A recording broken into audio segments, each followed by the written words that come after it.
নমস্কাৰ এই মুহূৰ্তত জনাইছোঁ অসমৰ প্ৰত্যেকগৰাকী জনসাধাৰণৰ বাবে কেইবাটাও গুৰুত্বপূৰ্ণ খবৰ। আজি হৈছে 14 মে। আজিৰ দিনটোতে অসমৰ লগতে ভাৰতবৰ্ষৰ বিভিন্ন প্ৰান্তৰ পৰা কেইবাটাও গুৰুত্বপূৰ্ণ খবৰ যুগুত কৰা হৈছে। এই মুহূৰ্তত জনাইছোঁ আজিৰ প্ৰথমটো খবৰেই ৰাজ্যবাসীৰ বাবে এটা ডাঙৰ খবৰ। বজাৰত হঠাতে লাগিছে মূল্যবৃদ্ধিৰ জুই। আকাশলংঘী মূল্যবৃদ্ধিত কঙা হৈ পৰিছে সাধাৰণ জনতা। বজাৰলৈ যাবলৈ হ'লে এতিয়া 100বাৰমান ভাবি চাওক আপুনি, কিয়নো পকেটত 1000 টকা নিলেও ভৰাই আনিব নোৱাৰিব মোনা। আৰু বজাৰ কৰিবলৈ গৈ মূৰে কপালে হাত দিবলগীয়া অৱস্থা এইবাৰ সাধাৰণ ৰাইজৰ। আৰু বৃদ্ধি পালে প্ৰায় প্ৰতিবিধ অত্যাৱশ্যকীয় সামগ্ৰীৰ মূল্য। চাউল, দাইল, শাক পাচলিকে ধৰি সকলো সামগ্ৰীৰ দাম বৃদ্ধি হৈছে। আৰু প্ৰতি কেজি চাউল, দাইলত দাম বৃদ্ধি পালে 10 টকাকৈ। আমি খবৰটো জনাইছোঁ যে অভাৱনীয় হাৰত বৃদ্ধি পালে শাক পাচলিৰ মূল্যও, আৰু প্ৰতিবিধ প্ৰসাধন সামগ্ৰীত 10 টকা পৰ্যন্ত দাম বৃদ্ধি হৈছে। আৰু প্ৰতি প্লেট কণী 200 টকাত কিনিবলগীয়া হৈছে এতিয়া সাধাৰণ ৰাইজে। আৰু 100 টকাৰ তলত শাক পাচলি পাবলৈ নাই এইবাৰ বজাৰত। আৰু বজাৰত হঠাতে লাগিছে মূল্যবৃদ্ধিৰ জুই। আকাশলংঘী মূল্যবৃদ্ধিত কঙা হৈ পৰিছে সাধাৰণ জনতা। সমগ্ৰ দেশত বলবৎ কৰা হ'ব UCC। সমগ্ৰ দেশত UCC আইন কাৰ্যকৰী কৰাৰ পৰিকল্পনা। UCC আহিলেই মুছলিম পাৰ্চনেল ল বৰ্ড নিষিদ্ধ কৰা হ'ব। আৰু মুছলিম পাৰ্চনেল ল বৰ্ড অনুসৰি পাতিব নোৱাৰিব বিয়া। আৰু স্বামী বা পত্নীৰ মৃত্যু নোহোৱা পৰ্যন্ত পুনৰ বিয়াত বহিব নোৱাৰিব। আৰু প্ৰতিটো ধৰ্মৰ লোকৰ বাবে কাৰ্যকৰী হ'ব এই বিশেষ নিয়ম। বিবাহৰ বয়স সকলো ধৰ্মৰ বাবে সমান হ'ব। আৰু সংবিধান সভাৰ আদেশ অনুসৰিয়েই অনা হ'ব UCC। ধৰ্মৰ আধাৰত আইন প্ৰস্তুত কৰা বিপদজনক, আৰু সকলো ধৰ্মৰ লোকৰ বাবে দেশত এখনেই আইন হ'ব বুলি এতিয়া মন্তব্য কৰা হৈছে। আৰু দেশৰ কেন্দ্ৰীয় গৃহমন্ত্ৰী অমিত শ্বাহৰ এই বৃহৎ মন্তব্য। আৰু সমগ্ৰ দেশতে বলবৎ কৰা হ'ব UCC। সমগ্ৰ দেশত UCC আইন কাৰ্যকৰী কৰাৰ পৰিকল্পনা এতিয়া হাতত লোৱা হৈছে। আৰু UCC আহিলেই মুছলিম পাৰ্চনেল ল বৰ্ড নিষিদ্ধ কৰা হ'ব। অৰুণোদয় আঁচনিক লৈ আহি গ'ল নতুন নিয়ম। অৰুণোদয় নোপোৱাকৈ কোনো লোক এতিয়াৰ পৰা নাথাকিব। ৰেচন কাৰ্ড থকা সকলো লোকে লাভ কৰিব অৰুণোদয় আঁচনিৰ ধন। অৰুণোদয় নোপোৱা সকলো মহিলাই লাভ কৰিব ৰেচন কাৰ্ড। যিসকলৰ ৰেচন কাৰ্ড নাই সকলোকে ৰেচন কাৰ্ড লোৱাৰ আহ্বান জনাইছে ৰাজ্যৰ মুখ্যমন্ত্ৰী ডক্টৰ হিমন্ত বিশ্ব শৰ্মাই। আৰু আগন্তুক 15 আগষ্টৰ পূৰ্বে ৰেচন কাৰ্ড থকা সকলো লোকে লাভ কৰিব অৰুণোদয় আঁচনিৰ সুবিধা।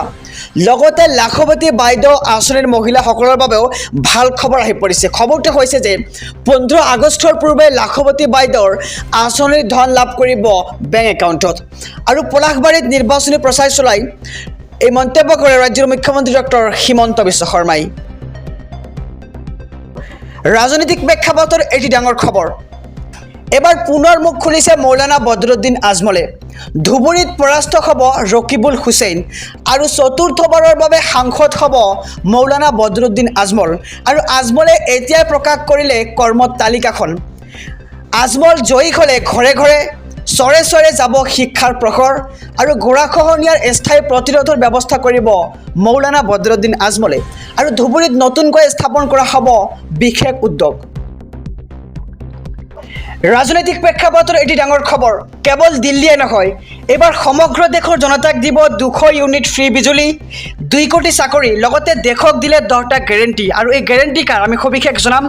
এই গেৰেণ্টি হৈছে দিল্লীৰ মুখ্যমন্ত্ৰী অৰবিন্দ কেজৰিৱালৰ। দিল্লীৰ মুখ্যমন্ত্ৰী অৰবিন্দ কেজৰিৱালে তিহাৰ জেলৰ পৰা ওলাই অহাৰ পিছৰে পৰা ধাৰাবাহিকভাৱে প্ৰধানমন্ত্ৰী মোদীক আক্ৰমণ কৰি আহিছে। আজি দেওবাৰ অৰ্থাৎ 12 মে তাৰিখে পুনৰবাৰ সংবাদমেল অনুষ্ঠিত কৰি প্ৰধানমন্ত্ৰীৰ নিশ্চয়তা সন্দৰ্ভত কেন্দ্ৰীয় চৰকাৰক লক্ষ্য কৰি লয়। ইয়াৰ লগে লগে কেজৰিৱালে দেশক 10টা গেৰেণ্টি দিয়ে। আৰু ভাৰতীয় মিত্ৰজোঁটৰ চৰকাৰ গঠন হ'লেই এই নিশ্চয়তাসমূহ পূৰণ হ'ব বুলি তেওঁ উল্লেখ কৰে। আৰু কেজৰিৱালে কয় যে যোৱা 10 বছৰত নৰেন্দ্ৰ মোদীয়ে মুদ্ৰাস্ফীতি হ্ৰাস কৰা, প্ৰতি বছৰে 2 কোটি চাকৰিৰ ব্যৱস্থা কৰা, আৰু কৃষকৰ আয় দুগুণ কৰাকে ধৰি বহু নিশ্চয়তা দিছিল যদিও আজিলৈকে এটাও নিশ্চয়তা পূৰণ কৰা হোৱা নাই। আৰু একে সময়তে দিল্লী আৰু পাঞ্জাৱৰ নিৰ্বাচনত বিনামূলীয়া বিদ্যুৎ, পানী আৰু ভাল স্কুল, চিকিৎসালয়ৰ নিশ্চয়তা দিছিল যিটো মই পূৰণ কৰিবলৈ সক্ষম হৈছোঁ। এই মন্তব্য হৈছে দিল্লীৰ মুখ্যমন্ত্ৰী অৰবিন্দ কেজৰিৱালৰ। আৰু কেজৰিৱালে কয় যে আমি বিনামূলীয়া বিদ্যুতৰ নিশ্চয়তা দিলোঁ, উৎকৃষ্ট বিদ্যালয়ৰ নিশ্চয়তা দিলোঁ আৰু মহল্লা ক্লিনিক খোলাৰ প্ৰতিশ্ৰুতি দিলোঁ। আমি নিশ্চয়তা দিয়া সকলো কাম কৰিলোঁ আৰু ৭৫ বছৰ বয়সত অৱসৰ লোৱাৰ বাবে PM মোদীৰ নিশ্চয়তা কোনে পূৰণ কৰিব সেয়া জানিব পৰা হোৱা নাই। আৰু কেজৰিৱালে পূৰণ কৰিব কেজৰিৱালৰ নিশ্চয়তাসমূহ। আৰু কেজৰিৱালে দেশবাসীক দিছে 10টা গেৰেণ্টি। মুখ্যমন্ত্ৰীয়ে কয় যে ভাৰতীয় মিত্ৰজোঁটৰ চৰকাৰ গঠন হ'লে কেজৰিৱালৰ এই 10টা নিশ্চয়তা পূৰণ হ'ব বুলি মই নিশ্চয়তা দিছোঁ। আৰু এই 10টা নিশ্চয়তা নতুন ভাৰতৰ দৃষ্টিভংগী। এই সকলোবোৰ কাম দেশক শক্তিশালী কৰাৰ কাম আৰু আগন্তুক 5 বছৰত যুদ্ধৰ ভিত্তিত সম্পূৰ্ণ হ'ব। আৰু কি এই 10টা গেৰেণ্টি আমি সবিশেষ জনাই যাম আমাৰ সমূহ দৰ্শকক। এই 10টা নিশ্চয়তা দেশক দিয়ে। প্ৰথমটো নিশ্চয়তা হৈছে বিনামূলীয়া বিদ্যুতৰ নিশ্চয়তা। ইয়াতে কোৱা হৈছে যে সমগ্ৰ দেশতে 24 ঘণ্টীয়া বিদ্যুৎ যোগান ধৰা হ'ব আৰু ক'তো বিদ্যুৎ কৰ্তন নহ'ব। সমগ্ৰ দেশৰ দৰিদ্ৰ লোকক বিনামূলীয়া বিদ্যুৎ প্ৰদান কৰিব কেজৰিৱাল চৰকাৰে। দ্বিতীয়টো নিশ্চয়তা উন্নত শিক্ষাৰ নিশ্চয়তা। প্ৰতিখন গাঁৱত আৰু প্ৰতিখন স্থানীয় অঞ্চলত উৎকৃষ্ট চৰকাৰী বিদ্যালয় নিৰ্মাণ কৰা হ'ব আৰু এই দেশত জন্ম লোৱা প্ৰতিটো শিশুক ভাল আৰু বিনামূলীয়া শিক্ষাৰ ব্যৱস্থা কৰা হ'ব।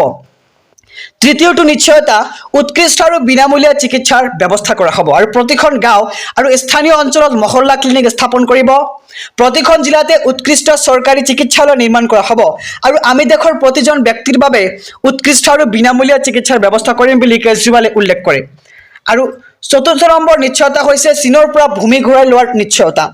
চীনে অবৈধভাৱে দখল কৰি ৰখা ভাৰতীয় ভূমি ঘূৰাই লোৱাৰ বাবে প্ৰয়োজনীয় পদক্ষেপ ল'বলৈ সেনাবাহিনীক সম্পূৰ্ণ স্বাধীনতা দিয়া হ'ব। পঞ্চমটো নিশ্চয়তা হৈছে অগ্নিবীৰ যোজনা বন্ধ কৰি অগ্নিবীৰক নিশ্চিত কৰাৰ নিশ্চয়তা। অগ্নিবীৰ যোজনা বন্ধ কৰি সকলো সামৰিক নিযুক্তি পূৰণ প্ৰক্ৰিয়া অনুযায়ী কৰা হ'ব আৰু এতিয়ালৈকে নিযুক্তি পোৱা সকলো অগ্নিবীৰক নিশ্চিত কৰা হ'ব। 6 নম্বৰ নিশ্চয়তা হৈছে কৃষকৰ বাবে নিশ্চয়তা। স্বামীনাথন আয়োগৰ মতে সকলো শস্যৰ ওপৰত MSP নিৰ্ধাৰণ কৰা হ'ব আৰু তেওঁলোকে নিজৰ শস্য সম্পূৰ্ণ বিনামূলীয়া লাভ কৰিব। 7 নম্বৰ নিশ্চয়তা হৈছে দিল্লীৰ বাবে সম্পূৰ্ণ ৰাজ্যৰ নিশ্চয়তা। পূৰণ হ'ব বহুদিনীয়া সপোন আৰু দিল্লীক সম্পূৰ্ণ ৰাজ্যৰ মৰ্যাদা দিয়া হ'ব। 8 নম্বৰ নিশ্চয়তা নিয়োগৰ নিশ্চয়তা। পদ্ধতিগতভাৱে নিবনুৱা সমস্যা দূৰ কৰা হ'ব, লগতে অহা এবছৰত 2 কোটি চাকৰি সৃষ্টি কৰা হ'ব। আৰু 9 নম্বৰ নিশ্চয়তা হৈছে দুৰ্নীতিৰ পৰা মুক্তিৰ নিশ্চয়তা। বিজেপিৰ ৱাশ্বিং মেচিন ধ্বংস হ'ব, লগতে সৎ লোকক জেললৈ পঠিয়াই দুৰ্নীতিগ্ৰস্তক সুৰক্ষা দিয়াৰ শক্তিশালী ব্যৱস্থা বিলুপ্ত কৰা হ'ব। আৰু দিল্লী আৰু পাঞ্জাৱৰ দৰে দুৰ্নীতিক প্ৰকৃত অৰ্থত আক্ৰমণ কৰা হ'ব।